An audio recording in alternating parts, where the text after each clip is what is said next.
इस मर्तबा जो थीम है रिपब्लिक डे का वो है जनाब इंडिया मदर ऑफ डेमोक्रेसी। क्या कहेंगे कि ये भारत मतलब चाह क्या रहा है? खित्ते में कोई थानेदार बनना चाह रहा है, यहाँ का कोई वडेरा बनना चाह रहा है, क्या चाह रहा है? हर साल ये बड़ा इंपॉर्टेंट इनका डे होता है, उसमें अपने मिलिट्री पावर ये शो करते हैं और हर साल ये कोशिश करते हैं दुनिया के किसी बड़े मुल्क के सरबराह हुकूमत या सरबराह मुमलकत को वहां पर मेहमान ख़ुसूसी के तौर पर बुलाएं।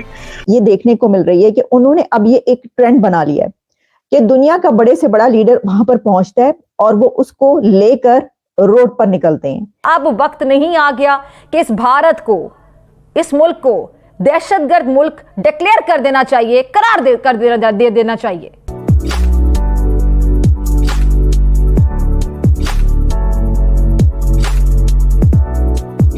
And for the first time, we have an all-women contingent from the Tri-Services, led by Captain Sandhya of the Military Police. This team includes Agniveers and regular recruits. Modi ji जब उनको लेके गए हवा महल के पास, वो जो हैंडीक्राफ्ट्स की चीजें थी, वहां से उन्होंने राम मंदिर का जो स्टैचू लेके दिया, वो मॉडल लेके दिया। तो जब यूपीआई पे करने की बात आई तो उन्होंने कहा भाई हमारे वो यूपीआई को आप जोड़ें फ्रांस की जो लीरा पे है उनके साथ। वो हर जगह हर तरफ ये बता रहे हैं कि हमसे बढ़कर कोई नहीं है और हम जो करना चाहते हैं वो कर रहे हैं और हम वो करेंगे। और पाकिस्तान में साथ ही साथ आपको ये भी बताएं कि टारगेट किलिंग के पीछे हाथ भारत का निकला है। पाकिस्तान के जो सिक्योरिटी इदारे हैं उन्होंने शवाहिद की बुनियाद पर बेनकाब ये किया है कि मोहम्मद रियाज और शाहिद लतीफ के कत्ल में भारतीय शहरी अशोक कुमार आनंद और योगेश कुमार बराह रास्त मुलव्विस हैं। फ्रांस के राष्ट्रपति को भारत में देखकर पाकिस्तानी मीडिया बौखला गया है। फ्रांस के राष्ट्रपति के भारत दौरे पर फ्रांस और भारत कई समझौतों पर हस्ताक्षर करेंगे। फ्रांस के राष्ट्रपति इमैनुअल मैक्रोन ने गुरुवार 25 जनवरी को गणतंत्र दिवस के मुख्य अतिथि के रूप में भारत की अपनी आधिकारिक यात्रा शुरू की। ये यात्रा नई दिल्ली और पेरिस के बीच रक्षा सहित प्रमुख क्षेत्रों में विस्तारित द्विपक्षीय सहयोग के मद्देनजर हो रही है। मैक्रो स्थानीय समयानुसार दोपहर 2:30 बजे उत्तरी जयपुर शहर में उतरे।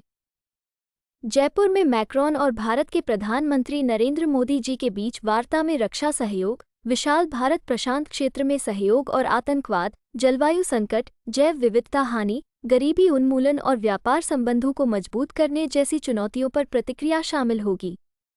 फ्रांसीसी दूतावास ने एक बयान में कहा, चलो अब देखते हैं कि पाकिस्तानी मीडिया इस बारे में क्या कहता है।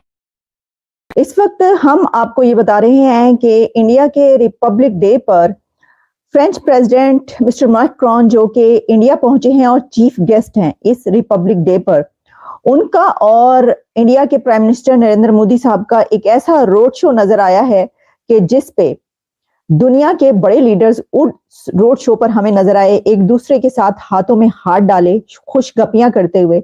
लेकिन ये तो एक तरफ, इसके साथ ही ये भी डेवलपमेंट नजर आ रही है कि 26 राफेल और 6 न्यूक्लियर प्लांट्स की बात की जा रही है। तो आइए जरा इसको डिस्कस किए लेते हैं कि ये जो एक बड़ा दिन इंडिया का और इस पर प्रेसिडेंट मैक्रोन मौजूद हैं इंडिया में, उसमें क्या क्या सूरत हाल सामने है। सबसे पहले तो जिस वक्त प्रेसिडेंट मैक्रोन इंडिया पहुंचे तो जयपुर में उनका जैसा इस्तकबाल किया गया, जैसा उनको वेलकम किया गया, मैं समझती हूँ कि बहुत ही कम ऐसा हमें देखने को मिलता है, इंडिया में देखने को मिलता है। इंडिया की तरफ से हमें एक नई चीज ये देखने को मिल रही है कि उन्होंने अब ये एक ट्रेंड बना लिया है कि दुनिया का बड़े से बड़ा लीडर वहां पर पहुंचता है और वो उसको लेकर रोड पर निकलते हैं। एक रोड शो किया जाता है भारत के वजीर आजम नरेंद्र मोदी साहब के साथ। हर दुनिया का बड़ा लीडर जीप पर खड़ा होता है और जीप पर वो निकलते हैं अपने रोड पर। रोड के दोनों अतराफ उनकी आवाम होती है और उनके ऊपर फूलों की पत्तियां निछावर की जा रही होती हैं और उनके हक में स्लोगन्स सुनने को उस वक्त मिल रहे होते हैं। और इसके अलावा हम देखते हैं कि वो उस रोड शो में एक ऐसा भारत का कल्चर और वहां की रिप्रेजेंटेशन नजर आती है कि जिसको पूरी दुनिया देखे। तो देखें, क्या ये एक बड़ी बात है? इसकी वजह यह है कि दुनिया के बड़े लीडर्स इस तरीके से भारत की सड़कों पर जीप में सफर करते हुए उनके वजीर आजम के साथ नजर आए, तो ये कोई छोटी बात नहीं है, ये बहुत बड़ी बात है। और हमने देखा कि इससे पहले जब पहुंचे थे यूएई के जो लीडर हैं वहां के हेड, तो वहां पर भी हमने ये देखा कि इसी तरीके से भारत के वजीर आजम नरेंद्र मोदी उनके साथ भी गले मिलते हुए, रोड शो करते हुए, और रोड पर जीप में जब निकलते हैं तो दोनों तरफ से लोग, आवाम सड़क पर मौजूद होते हैं, फूलों की पत्तियां निछावर हो रही होती हैं। ये जो ट्रेंड है ये इंडिया ने ही बनाया है और ये पहली मर्तबा जो है ये हमें देखने को ऐसा नजर आ रहा है। भारत का पाकिस्तान में दहशतगर्दाना कार्रवाइयों का हौलनाक मंसूबा बेनकाब हो गया और भारत खित्ते और बिलखुसूस पाकिस्तान में दहशतगर्दाना कार्रवाइयों और खित्ते के ममालिक को अदम इस्तेहकाम से दो चार करने की कोई कसर नहीं छोड़ता। हम देखते हैं कि हमेशा आगे आगे रहता है, हमेशा तैयार रहता है, कोई मौका हाथ से जाने नहीं देता है। पाकिस्तानी सिक्योरिटी इदारों ने भारत के दहशतगर्द गिरोह और सहूलतकारों जो कि दहशतगर्दाना कार्रवाइयों, टारगेट किलिंग में मुलव्विस थे, उनको कामयाबी के साथ बेनकाब कर दिया, एक्सपोज कर दिया। पाकिस्तान के जो सिक्योरिटी इदारे हैं उन्होंने शवाहिद की बुनियाद पर बेनकाब किया है कि मोहम्मद रियाज और शाहिद लतीफ के कत्ल में भारतीय शहरी अशोक कुमार आनंद और योगेश कुमार बराह रास्त मुलव्विस हैं और पाकिस्तान के कानून नाफिज करने वाले इदारों ने मोहम्मद रियाज और शाहिद लतीफ के टारगेट किलर्स को नाकाबिले तरदीद शवाहिद की रोशनी में गिरफ्तार किया है। कत्ल में मुलव्विस टारगेट किलर्स, उनके साथियों और सहूलतकारों को उस वक्त गिरफ्तार किया गया जब वह पाकिस्तान से फरार होने की बाकायदा कोशिश कर रहे थे। मोहम्मद रियाज को 8 सितंबर 2023 को रावलाकोट, जबकि शाहिद लतीफ को 11 अक्टूबर 2023 को डस्का में टारगेट किलर्स ने कत्ल किया था। कत्ल किए जाने वाले मोहम्मद रियाज और शाहिद लतीफ पुरअमन शहरी थे। उनका कसूर सिर्फ यह था कि उन्होंने कश्मीर में जारी जुल्म और बर्बरियत और भारत के घिनौने चेहरे को बेनकाब किया था। तहकीकाती इदारों के पास जो मुस्तनद शवाहिद हैं वो हैं कि इस पूरी टारगेटेड किलिंग मुहिम में तीसरे मुल्क में मौजूद भारतीय शहरी शामिल हैं जो कि इसकी फंडिंग करने के साथ साथ हिदायत भी दे रहे थे और मुहिम को कंट्रोल भी कर रहे थे। नाज़रीन, भारत बैनुल-अक़वामी क़वानीन की मुसलसल हम देख रहे हैं कि खिलाफ वर्जियों में मसरूफ़ है।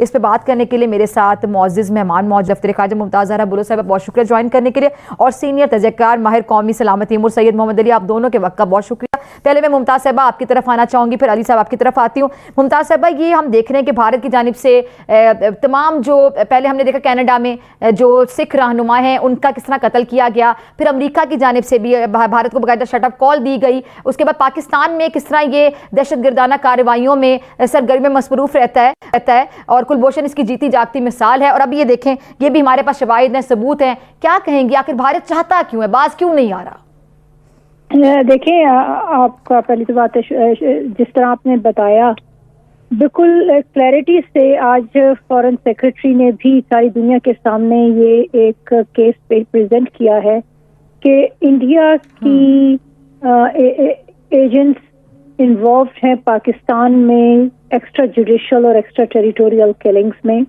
और हमने आज 2 केसेस को दुनिया के सामने लाए हैं और इसमें हमारे पास ठोस शवाहिद हैं, फोरेंसिक एविडेंस है, फाइनेंशियल ट्रांजैक्शंस हैं, और हमने वो 2 इंडिविजुअल्स जो मास्टरमाइंड थे इन ऑपरेशंस के, उनके हमने पासपोर्ट्स भी जारी किए हैं कि वो किस तरीके से ये इस ऑपरेशंस को ओवरसी कर रहे थे।